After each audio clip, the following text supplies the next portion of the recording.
은혜 받으실 하나님의 말씀은 마태복음 15장 21절에서 28절 우리 한 목소리로 읽습니다. 시작.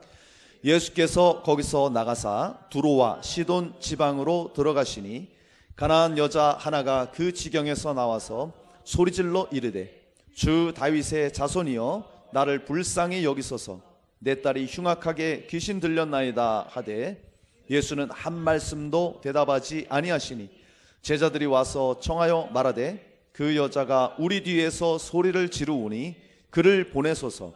예수께서 대답하여 이르시되 나는 이스라엘 집에 잃어버린 양 외에는 다른 데로 보내심을 받지 아니하였노라 하시니 여자가 와서 예수께 절하며 이르되 주여 저를 도우소서. 대답하여 이르시되 자녀의 떡을 취하여 개들에게 던짐이 마땅하지 아니하니라.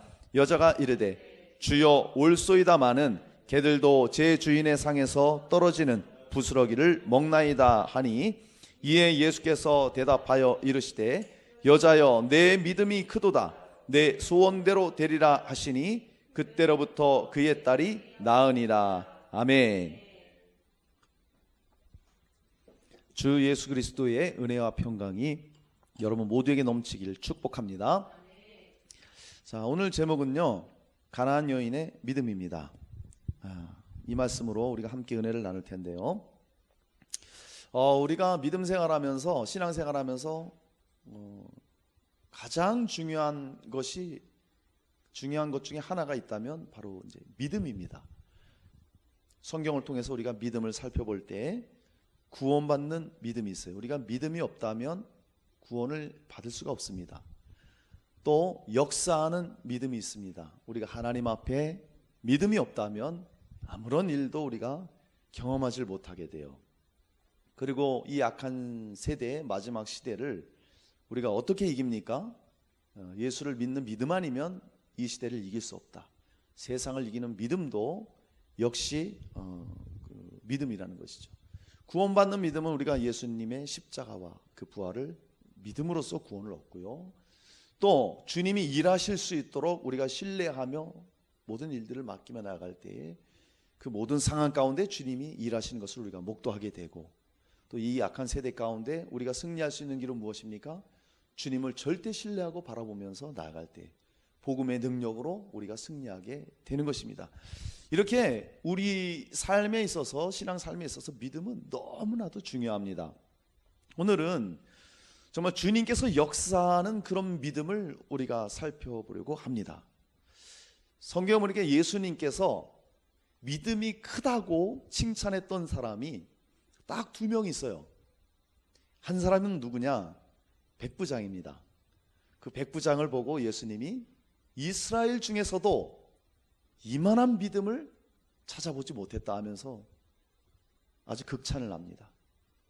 또 한 사람은 오늘 본문에 나오는 가나안 여인이에요. 그래서 예수님의 제자들도 믿음이 없어서 책망을 받았어요. 어찌하여 믿음이 없느냐? 어찌하여 의심하였느냐? 책망을 받죠. 더 나아가서는 믿음이 없는 패역한 세대요. 이렇게 책망했거든요. 유대인 바리새인들도 믿음이 없어서 예수님의 책망을 피하지 못했어요. 그런데 이 백부장과 이 가나안 여인은요 믿음이 크다고 칭찬을 받았는데 둘 다 이방인이에요. 주님께서 아주 놀랍게 그렇게 칭찬을 하시죠. 그리고 한 사람은 남자 대표, 한 사람은 여자 대표, 그렇게 해서 칭찬하는 것을 우리가 보게 됩니다. 정말 주님께서는 이 가나안 여인의 믿음을 보시고 감동하셨어요. 기뻐하셨어요. 그래서 주님께서 역사하는 모습을 우리가 보게 되는데 히브리서 11장 6절에도 믿음이 없이는 하나님을 기쁘시게 할 수 없다고 말합니다. 그래서 하나님께 나아가는 자는 반드시 그가 계신 것과 그가 자기를 찾는 자들에게 상 주시는 이심을 믿어야 할지니라. 할렐루야. 올해 우리 교회 표어가 무엇입니까? 하나님을 더 사랑하고 하나님을 더 기쁘시게 하는 교회. 이게 우리 교회 표어거든요. 그러면 우리가 하나님을 어떻게 더 기쁘시게 할 수 있겠어요? 날마다 하나님을 찾을 때 믿음으로 나아가는 겁니다. 아멘. 그것이 하나님을 기쁘시게 하는 거예요. 자, 우선 오늘 이 본문의 배경을 한번 살펴보도록 합니다. 21절에 보니까 예수께서 거기서 나가사 두로와 시돈 지방으로 들어가시니 이렇게 말씀합니다. 예수님이 갈릴리 지역을 떠나게 하신 일이 있었어요. 그게 뭐냐면 15장 1절에 보면 그때 바리새인과 서기관인들이 예루살렘으로부터 예수께 나와 이르되 이렇게 말합니다. 바리새인과 서기관들이요, 예루살렘에서 갈릴리까지 옵니다. 게네사렛까지. 그 거리가요 한 150km가 돼요. 그러면 뭐 지금 150km면 사실 뭐 얼마 안 되잖아요. 금방 가죠. 차가 있으니까. 이 당시에는 교통수단이 없잖아요. 거기 걸어서 와야 됩니다. 그러면 얼마나 먼 거리를 온 거예요? 그렇게 먼 거리를 애써서 찾아왔어요. 먼 길을 올라왔는데 무엇을 위해서 왔습니까? 이들이 길과 진리요 생명 되시는 그 예수님을 정말 더 알기 위해서, 정말 그분을 더 가까이 만나기 위해서, 그분의 말씀을 사모하기 위해서 왔다면 얼마나 좋았을까요? 그런데 이들은 그 먼 길을 왜 왔느냐? 와서 한다는 말이, 당신의 제자들이 어찌하여 장로들의 전통을 범합니까? 왜 안식일에 손을 씻지 않고, 먹을 때에 손을 씻지 않고 먹습니까? 그걸 얘기하는 거예요. 음식 먹을 때 왜 손을 안 씻느냐? 본인들의 율법 조항, 그거 전통을 가지고 따지러 온 거예요. 지금 주님께 시비 걸러 왔다 이겁니다. 참 이렇게 시간을 낭비하는 것을 보면 신앙에 무엇이 중요한지 이들은 놓치고 있는 거예요. 진짜 말씀을 붙잡아야 되는데 이들은 자기의 전통을 붙잡죠. 전통. 우리나라도 뭐 교회 옛날부터 이건 우리 교회의 전통이야, 이것만큼은 양보할 수 없어, 그랬잖아요. 지금은 그런 게 없습니다만은 옛날에는 저런 피아노 외에는 드럼이라든지 이런 악기가 들어올 수가 없어요. 감히 어떻게 이런 세상 악기를 들어오느냐, 전통을 지켜야지. 그래서 피아노 한 대만 딱 놓고 찬양했어요. 드럼 치거나 그러면 아주 경거망동한 행동으로 봤죠. 그러니까 여기 유대인들도 그렇게 왔다는 거예요. 인류의 구주이신, 진리 대신 생명 대신 예수님을 눈앞에 두고도 그들은 정말 예수님이 얼마나 천국 복음을 말씀하셨으며 어떻게 영생을 얻을 것인가에 대해서 그렇게 말씀해 주셨음에도 불구하고, 그렇게 중요하고도 결정적인 순간에 예수님의 말씀에 주목하지 않고 무엇에 주목했어요? 무엇을 가지고 나왔어요? 자기들의 관습, 전통을 가지고 시비 붙으러 왔다 이겁니다. 그러니까 예수님은 벌써 사람 딱 만나보시면 알잖아요. 우리도 어떤 사람과 대화를 할 때 몇 번 대화를 나누면 정말 벽을 대고 얘기하는 사람이 있지 않습니까? 말이 안 통하는 사람. 그렇듯이 예수님이 이 바리새인 서기관들을 봤을 때 도저히 믿음이 없는 그런 모습을 보고 그 자리를 떠나시는 거예요. 그리고 어디로 갑니까? 그래서 예수님이 이방인의 땅 두로 시돈 지역으로 가시는 거예요. 그 지역에 들어가서 거기서 오늘 본문에 나오는 가나안 여인을 만나게 되는 거예요. 자, 여러분, 우리가 이 시간을 통해서 이 가나안 여인이 어떤 믿음으로 주님께 칭찬을 받았고 문제가 해결받는지 우리가 살펴보면서 저와 여러분의 믿음을 또 되돌아보고 굳건한 믿음 위에 세워지는 역사, 그리고 우리가 가지고 있는 모든 문제들이 주님 앞에서 해결되는 그런 은혜가 있기를 주님의 이름으로 축원합니다. 자, 가나안 여인의 믿음은 어떠한 믿음이었을까요? 첫 번째는 주 다윗의 자손이라 부르면서 딸을 고쳐달라고 간구합니다. 자, 우리 22절 말씀 읽겠습니다. 시작.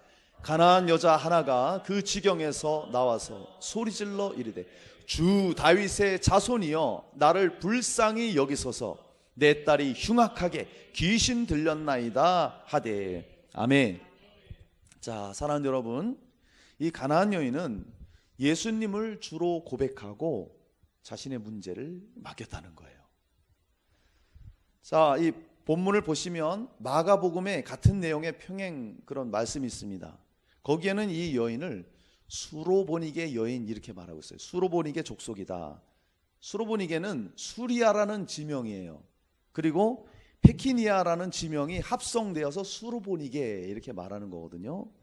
그러니까 이 여인은 수리아 지방에 사는 페키니아 족속의 여인이라는 거예요. 원래는 이 여자가 그 수로보니게 가나안 사람이 아니에요. 원래 헬라인이에요. 그리스 사람이었어요. 그런데 그 수로보니게 남자를 만나서 그쪽으로 시집가서 그 족속 가운데 살고 있던 여인이었죠. 어쨌든 이 여인은 철저한 이방인이었어요. 뼛속까지 우상숭배자, 그런 여인이었어요. 그러니까 하나님을 믿으리라고는 전혀 생각도 할 수 없는 그런 여인이에요. 자기 태어난 헬라가 그랬고 그리스가 그랬고 시집와서 살고 있는 지역이 완전히 바알과 아세라를 섬기는 옛부터 우상의 지역이었기 때문에 정말 하나님을 찾을 수 없는 환경이었고 그런 사람이었어요. 이방 땅에서 살았던 사람이었는데 이 여인은 정말 오늘 말씀처럼 예수님을 뭐라고 부릅니까? 주 다윗의 자손이요, 이렇게 부르는 거예요. 한번 내가 생각해 봤을 때에 이 여인이 딸이 귀신 들렸잖아요. 그러면 그 딸을 위해서 무엇인들 안 해봤겠어요.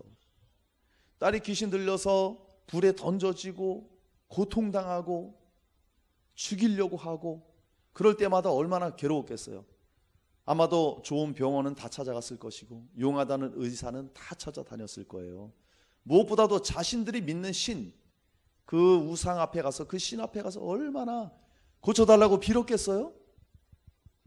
그런데 아무 해결을 받을 수가 없는 그런 상황이었습니다. 그런데 이 여인에게 저기 유대 갈릴리 지역에 예수라는 분이 계시는데 그분이 병을 고치시고 그분이 귀신을 쫓아내시고 그분이 병든 자를 일으키고 중풍병자를 살리고 이런 놀라운 역사를 행한다는 소리를 듣게 되는 거예요. 그 여인이 이제 궁금증을 가지는 겁니다. 예수라는 분이 어떤 분일까? 물어도 봤겠죠? 자신이 또 알아보기도 했겠죠. 그러면서 이 여인 가운데 점점점 예수님에 대한 믿음이 들어오는 거예요. 그러고 있을 때 예수님이 자신들의 지역에 들어왔다는 소리를 듣습니다. 얼른 그 지경에서 나와서 예수님을 맞는 거예요. 그리고 주님 앞에 지금 그렇게 소리 지르면서 주 다윗의 자손이요, 예수님을 주로 부르고 있어요. 다윗의 자손이라고. 다시 말하면 유대인들만이 가지고 있는 메시아로 고백하고 있다는 사실이에요. 지금 이 여인이. 이거는 이방인으로서 정말 드문 경우입니다.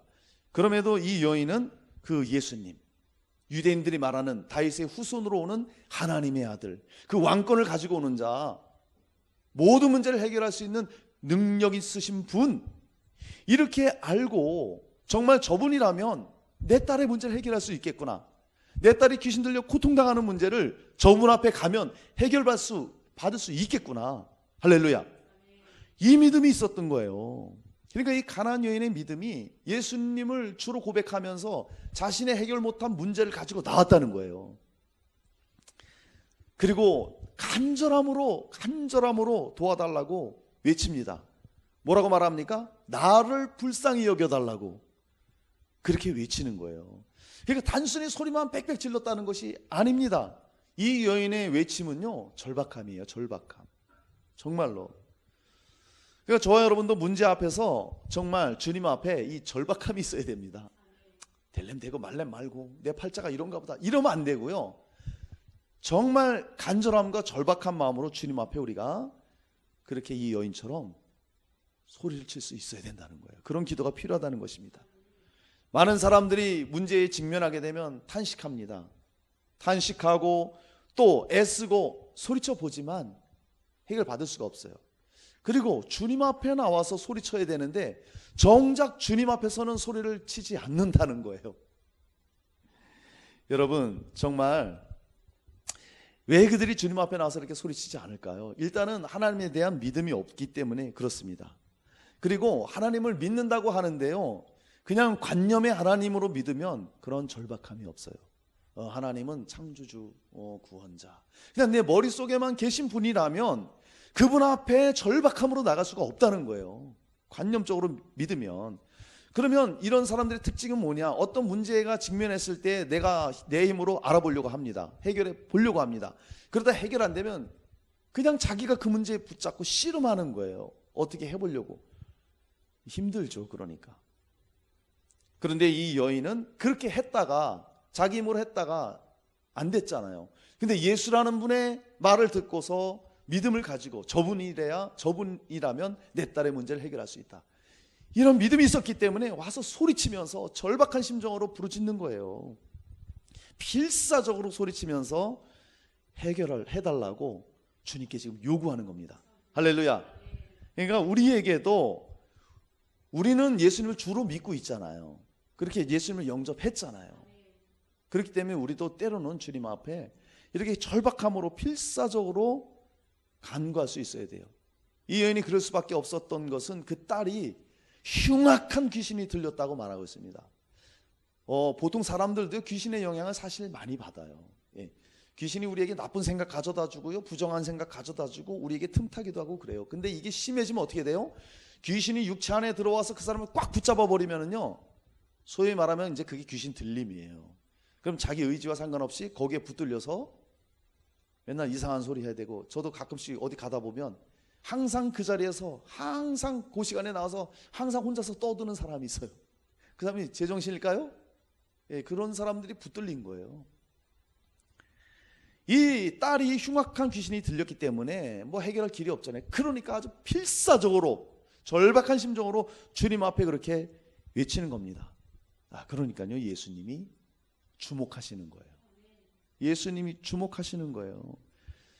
이 여인이 정말로 이 딸에 대한 사랑이 너무너무 커요. 우리 딸은 어쩔 수 없나 보다, 뭘 해도 안 되네, 포기할 수도 있는데 그렇지 않아요. 딸을 너무 사랑하고 딸에 대한 동정심이 이건 비교할 수 없을 만큼, 딸의 아픔이 자기 아픔이에요. 우리도 자녀를 키워 보셨잖아요. 자녀를 키우다 보면 아이들이 아프면 모든 부모가 거의 그럴 거예요. 저 같은 경우도 차라리 내가 아팠으면 좋겠다, 그렇게 생각이 들잖아요. 그러니까 이 가나안 여인도 자기 딸의 그런 모습을 보고 그 고통이 고스란히 지금 자기한테 느껴지는 거예요. 자기한테. 그러니까 주님 앞에 뭐라고 그래요? 내 딸을 불쌍히 여겨주세요, 이게 아니라 나를 불쌍히 여겨달라고. 그 고통이 얼마나 컸으면 그 딸의 고통이 고스란히 자기에게 있기 때문에 그 딸과 삶이 연합된 거예요. 고통이 하나 된 거예요. 나를 불쌍히 여겨달라고 그렇게 주님 앞에 외치고 있어요. 어머니의 사랑은 참 위대합니다. 정말 이걸 보면서 요즘에는 정말 여러분 그 뉴스를 보면은 자기 자식을 어디 내연남 만나러 가면서 빵 우유 휙 던져놓고 그냥 집 비워버리고 가버리고, 그래서 아이가 죽고 이런 경우 뉴스에도 나오잖아요. 또 자기 아이를 낳고 철없는 이 젊은 세대가 말이죠, 요즘 세상 기르기 힘들다고 그냥 자기 아이를 버리잖아요. 어디 시설 같은 데 그냥 쓱 버리고 오고, 이런 일들이 얼마나 많아요. 근데 이 여인은 정말 딸을 얼마나 사랑했든지 정말 자신의 그런 고통으로 느끼고 주님 앞에 그 문제를 가지고 나왔다는 거예요. 그 믿음이 있었다는 것입니다. 여러분, 우리는 이 가나안 여인처럼 이렇게 간구함이 있는지 우리를 한번 살펴보고요, 정말 때로는 우리가 주님 앞에 이렇게 간구할 필요가 있다는 것을 우리가 꼭 알아야 됩니다. 마태복음 21장 22절에 너희가 기도할 때 무엇이든지 믿고 구하는 것은 다 받으리라. 할렐루야. 믿고 구하면 다 해결해 주신다. 예수님이 약속하신 거예요. 그러니까 우리의 기도는 약속이요, 정말 예수께서 약속하셨기 때문에 믿음으로 나가서 구하면 반드시 응답이 있다는 거예요. 이 여인이, 가나안 여인이 정말 다 해봐도 안 됐잖아. 예수님 외에는 이건 안 된다, 마지막 희망이고 저분이라면 분명히 우리 딸을 살릴 수 있다, 이 믿음이 있었기 때문에 이 요구를 가지고 필사적으로 주님 앞에 간구하면서 외쳤던 거예요. 이사야 55장 6절에 말씀합니다. 너희는 여호와를 만날 만한 때에 찾으라, 가까이 계실 때에 그를 부르라. 여러분, 만날 만한 때에 주님을 찾으라고, 가까이 있을 때 찾으라고 말합니다. 주님은요 늘 우리와 함께 하시지만 특별히 아픔이 있을 때, 어려움 겪을 때, 고난이 있을 때 우리가 느끼기에는 안 계신 것 같잖아요. 멀리 계신 것 같잖아요. 사실은요 그때가 주님이 가장 가까이 계실 때예요. 할렐루야. 이것을 여러분 꼭 기억하셔야 돼요. 그러면 그때가 바로 주님을 찾을 때요. 예상 못한 문제 앞에 있을 때에, 오래된 어떤 해결하지 못한 문제가 있을 때에, 불가능한 어떤 문제가 있을 때, 그때가 바로 하나님이 가장 가까이 하실 때요. 하나님을 우리가 찾을 때라는 거예요. 할렐루야. 그러면 하나님께 부르짖을 때에 주님께서 어떤 일이든 무슨 일이든 그 문제를 아랠 때에 주님이 해결해 주신다고 약속하고 있는 것입니다. 할렐루야. 여러분, 우리가 주님은 늘 우리와 함께 하기 때문에 사소한 것도 우리는 늘 아랠 수가 있어요. 그리고 시시콜콜한 것도 주님 앞에 우리가 기도할 수 있고 또 주님과 대화를 나눌 수 있어요, 평상시에. 그런데 정말 어떤 경우는 늘 그렇게 조용하게 주님을 만날 수도 있지만 때로는 부르짖을 때가 있다는 거예요. 간구할 때가 있다는 것입니다. 이 여인처럼 그런 문제가 있을 때, 우리 인생에 위기가 닥쳐왔을 때, 해결 못한 어떤 일이 있을 때, 문제를 해결하고 돌파해야 될 일이 있을 때는, 그때는요 부르짖어야 돼요. 부르짖어야 돼요. 간구해야 됩니다. 평상시에는 우리가 주님과 늘 교제하면서 잠잠히 묵상 기도도 하고 또 속으로도 기도, 마음으로도 기도하고 그래야 되지만 어떤 해결할 문제가 있다 그러면 그때는요 정말 간절히 기도해야 돼요. 그래서 요번에 그 라이즈 업 베티스트 침례교 연합 기도회가 통성 기도회잖아요. 이번에는 모든 기도를 마지막에 다 통성으로 기도합니다. 왜 그렇게 기도를 합니까? 지금 코로나 시대의 이 난관을 헤쳐나가기 위해서 우리 교단적으로 연합하자. 지금은 우리가 하나님 앞에 부르짖어 기도할 때다. 공동체적으로도 교회적으로도 개인적으로도 지금은 우리가 이 난관을 헤쳐나가기 위해서는 지금이 부르짖을 때다. 그래서 저녁마다 말씀을 듣고 통성으로 기도하는 거예요. 그러니까 여러분 저녁에 꼭 보세요. 그러면 말씀이 굉장히 은혜가 되고 거기서 기도를 드리는 거예요. 여러분 그렇습니다.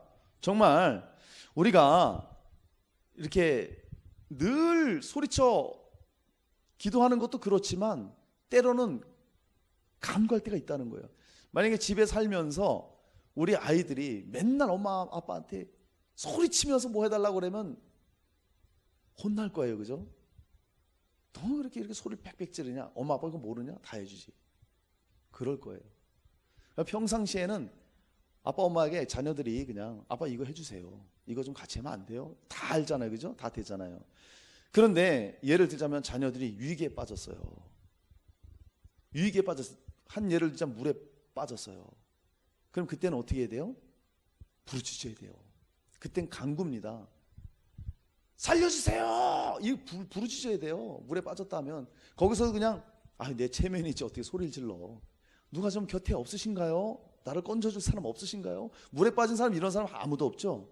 사람 살려! 난리치잖아요. 막 부르짖는 거예요. 우리의 기도가 그럴 때가 있어야 된다는 거예요. 평상시에는 주님이 다 아세요. 우리가 조곤조곤하게 주님을 만나면서 기도할 수 있어요. 그러나 위급한 상황일 때, 어떤 해결 못할 문제 앞에 직면했을 때는요 부르짖는 거예요. 필사적으로 간구해야 돼요.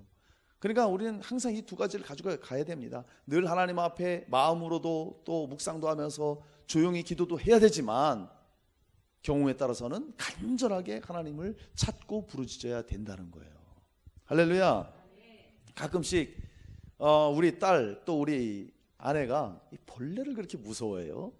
그래서 어디 가다가 뭐 송충이를 보면 소리를 팍 질러요. 아빠. 그러면 저는 바로 알아요. 느낌이 있잖아요. 그럼 바로 가서 뭐 벌레를 죽인다든지 딱 해결해 버린단 말이죠. 주님이 그래요. 우리가 어떤 문제를 갖고 있잖아요. 해결 못하는 문제. 그러면 주님 앞에 나오는 거예요. 주여, 주여, 주여, 아버지. 그것만 불러도 아신다니까요.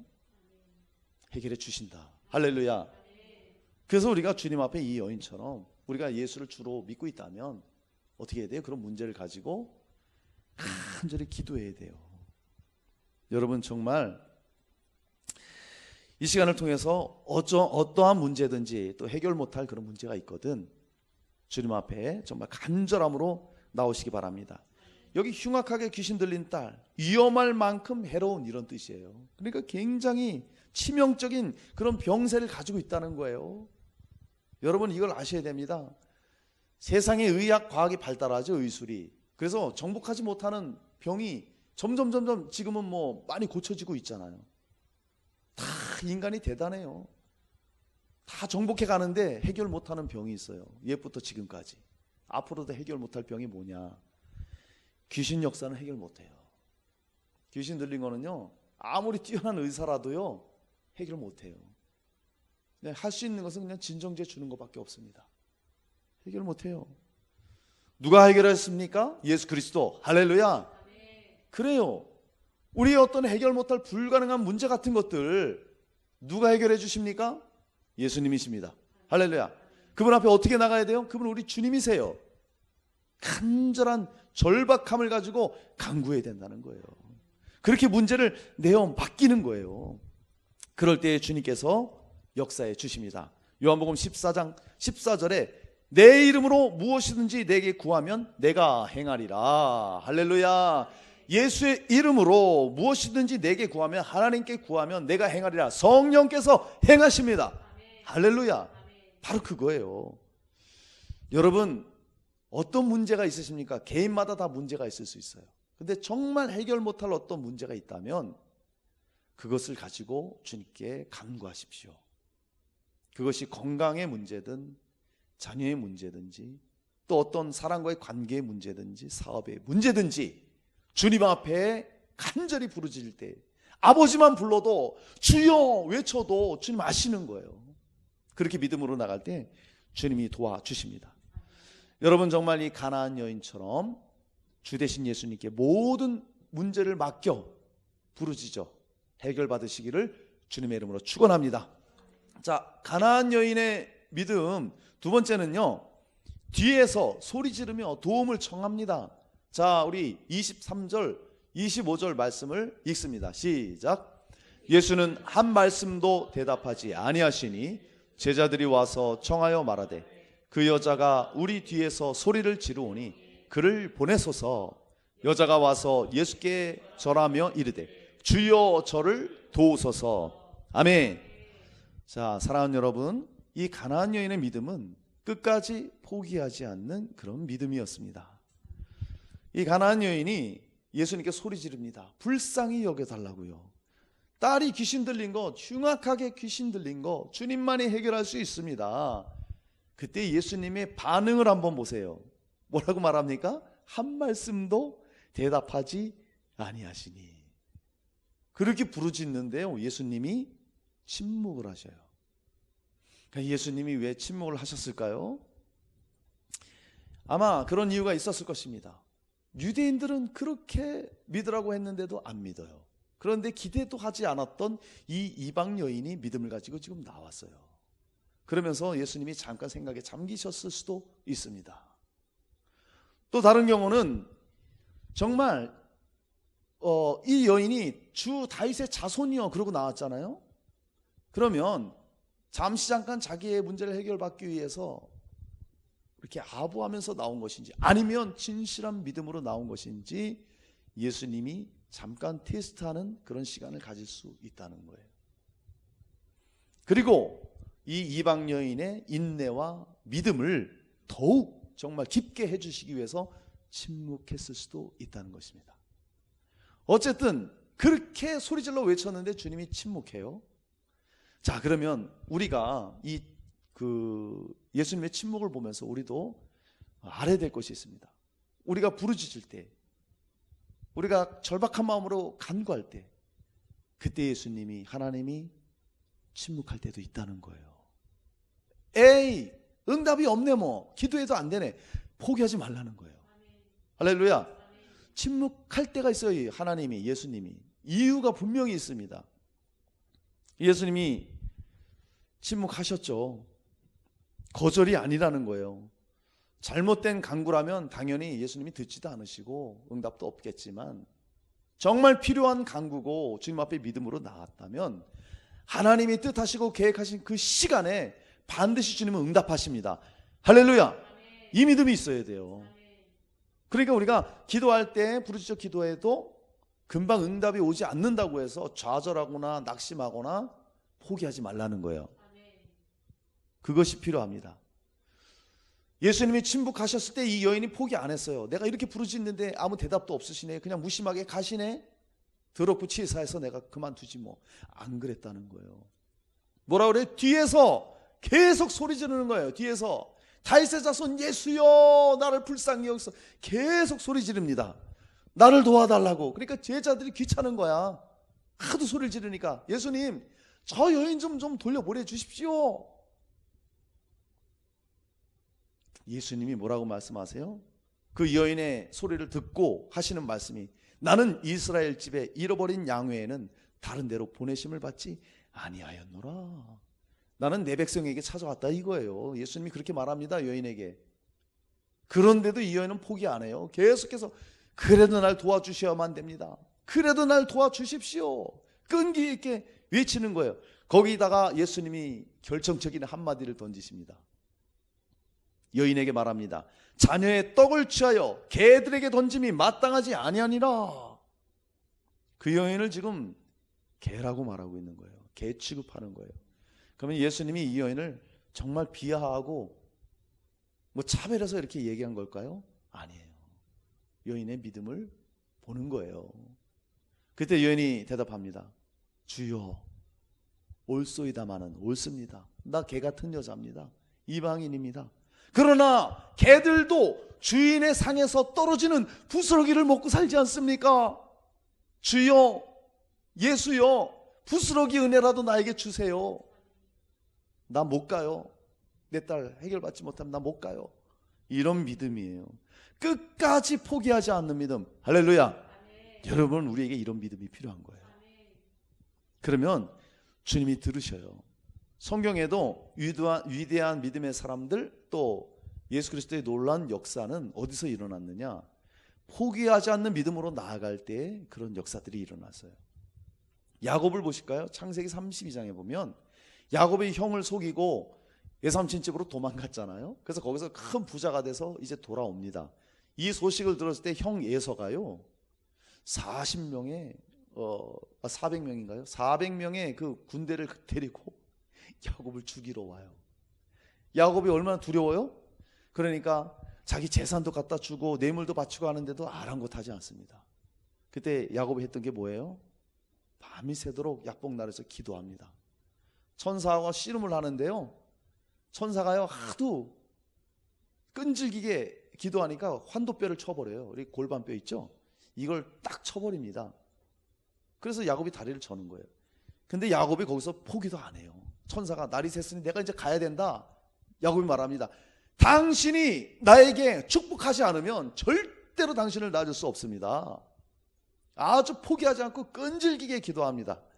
그래서 결국에는 응답을 받고요, 야곱에서 이름이 이스라엘로 바꿉니다. 이스라엘 이름 뜻이 뭐예요? 하나님과 겨루어 이기었다, 이런 뜻이에요. 그러니까 야곱이 이스라엘로 바뀌는 것입니다. 그래서 정말 언약의 후계자로 하나님께 또 믿음의 조상으로 이렇게 세워지는 그런 은혜를 입잖아요. 포기하지 않으니까 말이죠. 마가복음에 중풍병자가 나옵니다. 예수님이 가버나움 어느 집에 계시다는 얘기를 듣고 이 중풍병자 친구들이 데리고 왔어요. 근데 사람이 너무 많아. 벌써 집 주변에 빽빽히 사람이 찼고요, 비비고 들어갈 틈이 없습니다. 그러면 웬만한 사람 같으면 안 되겠네, 뭐 내일 오든지 다음에 오세. 그러면 기회를 놓치는 겁니다. 예수님이 이 당시 얼마나 바빴는데요. 이들이 들어갈 틈이 없으니까 어떻게 합니까? 지붕 꼭대기에 올라가는 거예요. 지붕 꼭대기에 올라가서 그 지붕 덮어놓은 것들을 다 걷어치우고 거기에 달아내립니다. 달아내리니까 예수님이 그 믿음을 보시고 바로 거기서 중풍병을 고쳐주시고 구원해 주십니다. 포기하지 않았어요. 돌아가지 않았어요. 지붕이라도 뜯으면서 당신이 이 문제 오늘 해결해야 됩니다. 그 중풍병자도 예수요, 당신 아니면 나 정말 못 갑니다. 나 못 일어납니다. 해결해 주셔야 됩니다. 이 믿음이 있었기 때문에, 포기하지 않는 믿음이 있었기 때문에 고침받았죠. 여러분 잘 아시는 맹인 바디메오도 마찬가지예요. 여리고 지나가신다는 얘기를 듣고 이 눈먼 자가 다윗의 자손 예수여 나를 불쌍히 여기소서. 제자들이 또 막 나무를 시끄러워, 어디서 소리를 지르고 그래. 그럴수록 더 크게 소리를 지르는 거예요. 더 크게 소리를 지르니까 예수님이 가시다가 멈추는 거예요. 할렐루야. 때로는요, 이런 자기의 문제를 가지고 정말 주님 앞에 부르짖어야 돼요. 주님이 가던 길을 멈추십니다. 할렐루야. 멈추셔서 무엇 해주길 원하느냐? 내가 보길 원합니다. 주님이 그거 모르셔요? 그래도 질문하는 거예요. 뭘 하길 해주길 원하느냐? 우리에게도 주님은 여전히 질문하십니다. 뭘 해줄까? 뭘 원하느냐? 몰라서 그래요? 우리의 믿음을 요구하시는 거예요.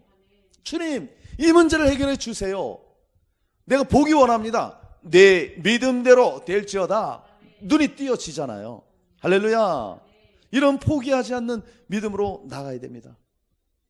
누가복음에 과부와 재판장 나옵니다. 어떤 도시에 하나님도 무서워하지 않고 사람도 무시하는 재판장이 있어요. 근데 어떤 과부가 가서 내 원한을 풀어달라고 무시해버려요. 시끄러워, 바빠, 가.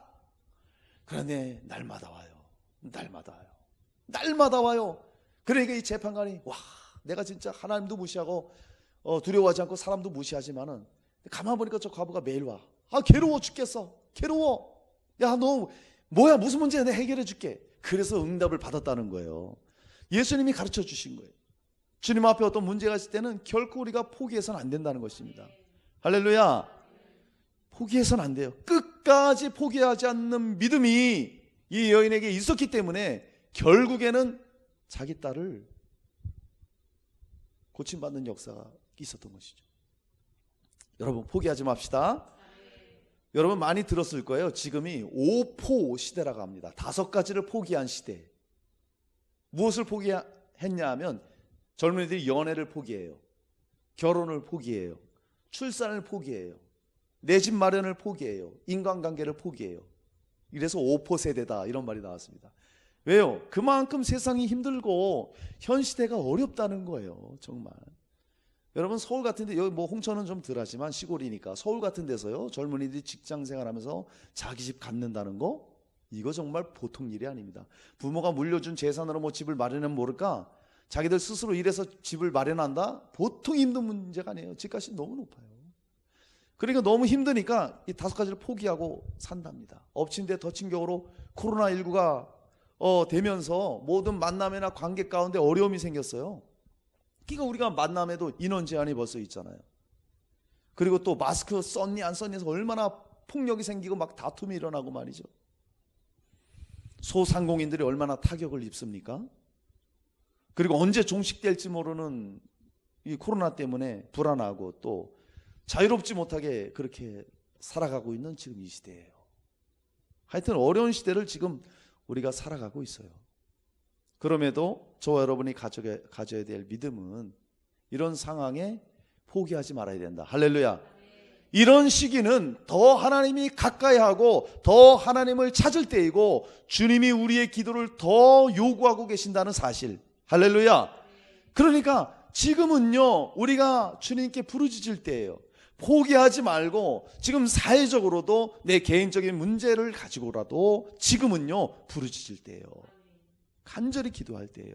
평상시 여러분 주님과 가까이 교제하시고 마음으로도 기도하시고 또 소리 안 내고 조용히 기도하시고 기도하세요. 그러나 지금 현 상황을 볼 때는 반드시 간절히 하나님 앞에 기도할 때 포기하지 않고 주님 앞에 나아갈 때라는 것입니다.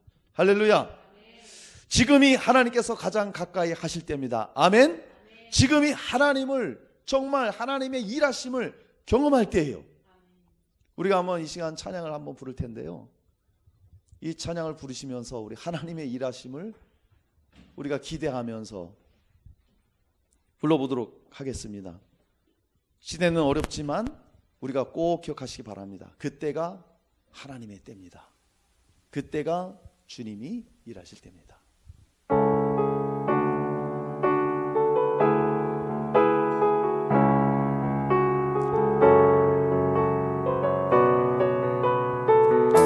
찬양합니다. 날이 저물어 갈 때,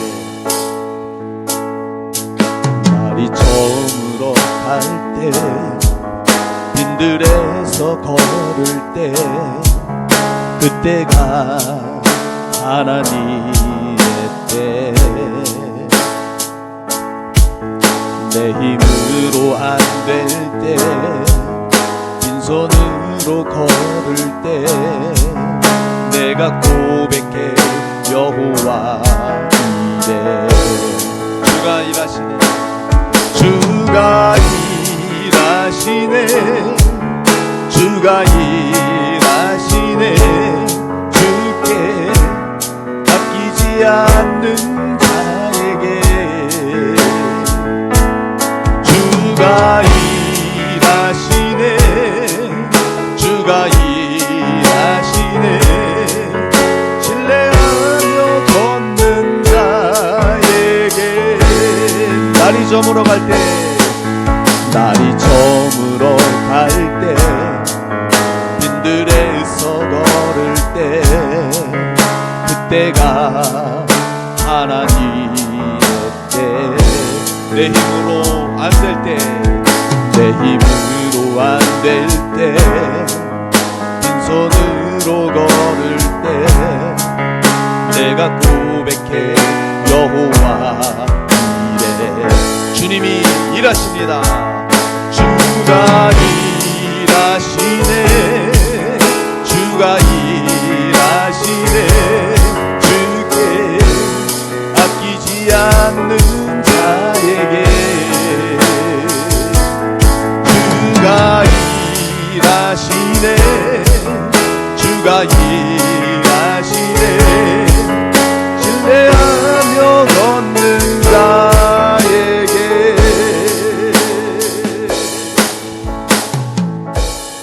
아멘. 그렇습니다. 지금이요, 주님이 일하실 때입니다. 내 문제가 해결 안 될 때 있잖아요. 그때가 주님이 일하실 때입니다.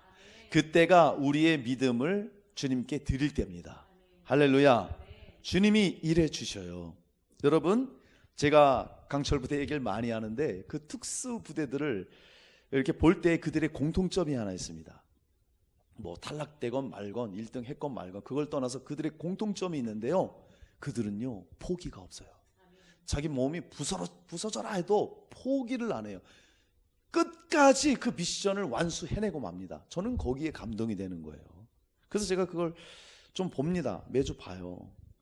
무릎으로 기어서 가고 몸을 굴러서라도 결국에는 목적지에 들어옵니다. 우리에게 감동을 주죠.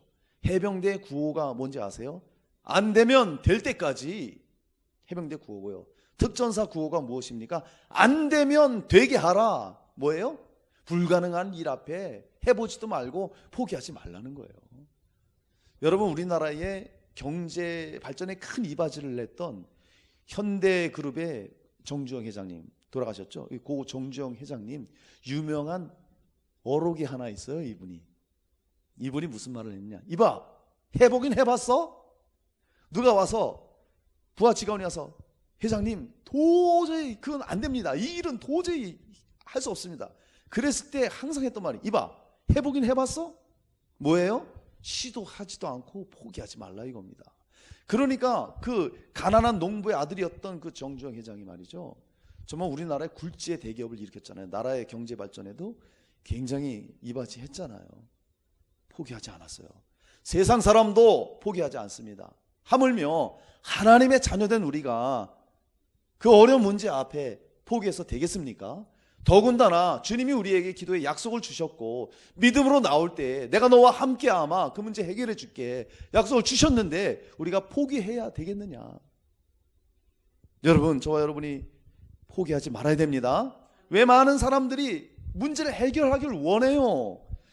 그런데 응답받는 자는 적어요. 왜 그럴까요? 중도에 포기해요.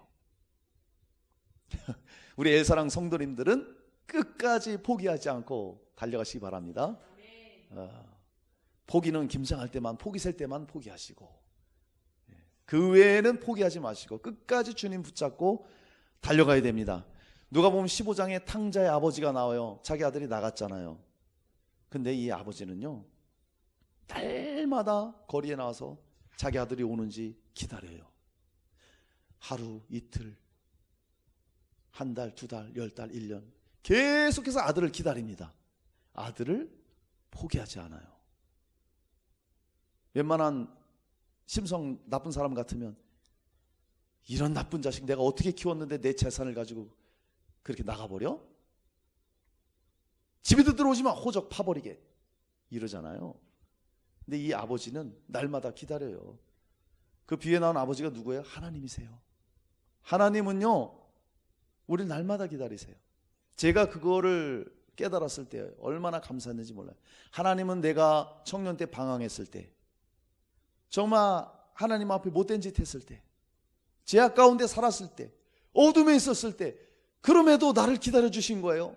기다리고 너 돌아와라, 기다리고 너 돌아오라. 또 기다리시고 기다리시고 기다리시다가 정말 내가 돌아왔더니 나를 와락 안아주신 거예요. 얼마나 눈물이 나든지. 주님은요, 우리를 포기 안 하세요. 할렐루야. 예수께서 십자가에서 포기하셨다면, 십자가의 그 고통을 포기하고 그 십자가에서 내가 왜 이런 죄 때문에 죽어야 되는지 내려오셨다면, 그 십자가를 포기하셨다면 저와 여러분은 아무 가망이 없어요. 아무 소망이 없어요. 근데 예수님은 십자가를 포기 안 하셨어요. 그 모진 고통을 다 당하셨어요. 예수님이 포기하지 않았기 때문에 우리가 제사함 받고 지옥을 면하고 하나님 자녀되고 천국 소망으로 살 수 있게 된 것입니다. 할렐루야. 여러분, 내가 포기하지 않는 한 주님은 절대 포기하지 않으십니다. 할렐루야. 꼭 기억하시고 어떤 문제든지 포기하지 말고 믿음으로 주님께 나아가시기를 주님의 이름으로 축원합니다. 자, 이 가나안 여인의 믿음을 우리가 살펴보는데요, 정말 이 여인은 예수님을 주로 고백하고 문제를 내놨어요. 그리고 끝까지 포기하지 않고 주님 앞에 믿음으로 나왔습니다. 이제 그 결과입니다. 마지막 세 번째, 귀신 들린 딸이 나왔습니다. 자, 한 목소리로 읽습니다. 시작. 이에 예수께서 대답하여 이르시되 여자여, 내 믿음이 크도다. 내 소원대로 되리라 하시니 그때로부터 그의 딸이 나으니라. 아멘. 사랑하는 우리 엘사랑 성도님들, 이 가나안 여인을 보세요. 정말 주님께 믿음을 인정받아서 소원대로 응답을 받습니다. 할렐루야. 여기 보니까 예수님이 여자여 이렇게 부르잖아요. 근데 이거 헬라어 원어 성경을 보면 여자여 그 앞에 감탄사가 하나 붙습니다. 오, 감탄사가 붙어요. 예수님이 감동하셨다는 거예요.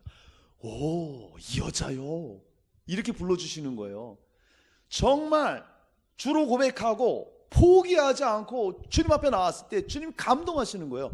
오, 여자요, 내 믿음이 크도다. 이런 극찬을 받았던 거예요. 예수님이 놀라셨다는 거죠. 그러니까 내 믿음이 크도다. 이 여인의 믿음이 어땠습니까? 여기서 이 여인의 믿음을 찾아보니까요, 신뢰, 확신, 인내, 이걸 다 포함하고 있어요. 겸손. 이 여인이 주님 앞에 나왔을 때 그렇게 믿음을 가지고 나왔다는 거예요. 절대 신뢰하며 겸손한 마음으로 인내하면서 그렇게 확신을 가지고 나왔어요. 그랬더니 예수님이 감탄하시면서 내 소원대로 되리라. 할렐루야. 여인이 첫 번째 나왔을 때 주님은 첫 번째 말에 침묵으로 일관하십니다. 두 번째 말할 때는 냉정한 말로 그녀를 무시합니다. 잃어버린 자유인 보냄을 받지 않았어. 자네의 떡을 개에게 주지 않는다. 그럼에도 포기 안 했죠. 세 번째, 예수님께서 그래도 포기하지 않으니까 칭찬하시면서 그녀의, 그 여인의 그 요구를, 딸의 문제를 해결해 주시는 거예요. 할렐루야. 정말 이 여인이 이런 난관을 헤치고 나갑니다. 그러니까 주님은 그 믿음을 보시고 내가 충분히 보상해 줄게, 소원대로 이거를 직역하면은요, 원하는 만큼, 이런 뜻이 있어요. 이 여인이 원하는 만큼, 원하는 게 뭐예요? 내 딸이 완전히 회복되는 거잖아요. 내가 그거 해줄게. 주님이 그러시는 거예요. 할렐루야. 정말 그 믿음을 인정받은 거예요. 그러니까 우리가 믿음 생활할 때 주님 앞에 이런 인정받는 믿음이 있어야 된다는 겁니다. 할렐루야. 그런 믿음의 주님은 우리의 소원을 아시고 응답하십니다. 시편 37편 4절에 또 여호와를 기뻐하라. 그가 내 마음의 소원을 내게 이루어 주시리로다. 문제 앞에 우리는 우리의 기도를 들으시고 우리의 간구를 들으시고 응답하신 그분을 기뻐하시기 바랍니다. 할렐루야.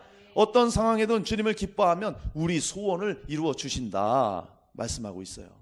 시편 40편 1, 2절에 내가 여호와를 기다렸더니 귀를 기울이사 나의 부르짖음을 들으셨도다. 나를 기가 막힌 웅덩이와 수렁에서 끌어올리시고 내 발을 반석 위에 드사 내 걸음을 견고하게 하셨도다. 할렐루야. 웅덩이에서 수렁에서 기가 막히다고 표현하고 있어요. 그 상황이 어땠다는 거예요. 말로 표현하지 못할 그런 고난 어려움이잖아요. 거기서 건져내 주셨다는 거예요. 소원을 들어주십니다. 아멘. 칭찬받았던 백부장도 바디메오도 포기하지 않고 주님 앞에 나왔어요. 그럴 때 예수님이 내 믿은 대로 될지어다. 그래서 그 백부장 하인의 중풍병자가 나았고 맹인 바디메오가 눈을 뜨게 되었던 것이죠. 사도행전 14장에 보면 바울이 루스드라에서 전도를 합니다. 그런데 거기에 나을 때부터 앉은뱅이가 있었어요. 그런데 바울이 말씀을 전하고 복음을 전하는데 이 앉은뱅이의 눈빛이 달라요.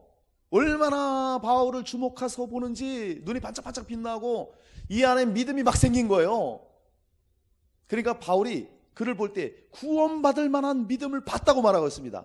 그의 믿음이 진짜거든요. 구원받을 만한 믿음이 있으니까 거기서 딱 잡아 일으키니까 그 앉은뱅이가 일어났어요. 할렐루야. 그 소원이 이루어진다 이거예요. 마음의 그 소원이. 이런 인정받는 믿음으로 우리가 주님 앞에 나가면 응답을 받습니다. 가나안 여인의 믿음은 흔들리지 않는 믿음. 여자의 마음은 갈대라고 했건만 이 여인의 믿음은 절대 갈대가 아니었어요. 견고한 믿음이었어요. 위대한 믿음이었어요. 예수님만이 자신의 문제를 해결하고 내 필요를 채우시는 분이시다. 결코 그 예수님을 붙잡고 놓지 않았어요. 결사적으로 절대 포기하지 않은 그 결과 예수님으로부터 칭찬 듣고 극찬을 듣고 정말 예수님을 감동시키잖아요. 오 여자여 네 믿음 너무 크다. 정말 크도다. 내 소원대로 내가 고쳐줄게. 응답을 받아내잖아요. 소원이 이루어지잖아요. 여러분 우리가 한 가지 또 꼭 기억할 것이 있습니다. 이 여인이 단순히 그냥 믿었기 때문에 이게 아니에요. 어떤 믿음이 있었습니까? 이 여인은요 예수님 앞에 겸손함을 가지고 나갔어요. 그냥 무조건 소리치면서 믿음으로 나간 게 아니라 겸손하게 나갔어요. 그리고 그 예수님을 주님으로 고백하면서 그 주님 앞에 무릎 꿇었다는 거예요. 예배하는 경배하는 믿음이 있었다는 거죠. 25절에 보면 여자가 와서 예수께 절하며, 예수께 절한다는 것은 자기를 낮추는 거예요. 자기를 철저히 낮추고 겸손함으로 나갔다는 것이죠. 그리고 주여 저를 도우소서, 겸손히 낮추면서 주님을 부르면서 나를 도와달라고 믿음으로 간구했을 때 그 믿음을 인정받았다는 것입니다. 할렐루야. 우리도 마찬가지입니다. 주 대신 주님 앞에 우리 자신을 낮추는 거예요. 우리를 낮춘다는 것이 무엇입니까? 내 힘으로 할 수 없어요. 주님 아니면 안 돼요. 주님 도와주셔야 돼요. 그리고 주님 앞에 무릎 꿇고 간구한다면 주님이 이 여인의 딸을 고쳐준 것처럼 우리의 문제도 해결해 주십니다. 할렐루야. 여러분 이 여인이 경험했던 이런 과정들을 통해 우리가 알 수 있는 것 말씀드립니다. 믿음이라는 것은 문제 해결에 대해서 절박하게 외치는 거예요. 아멘. 믿음은 포기하지 않는 끈기. 할렐루야.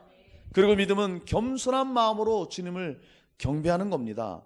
그러면 그 결과 자기가 요청한 것, 그 필요가 해결이 되는 것입니다.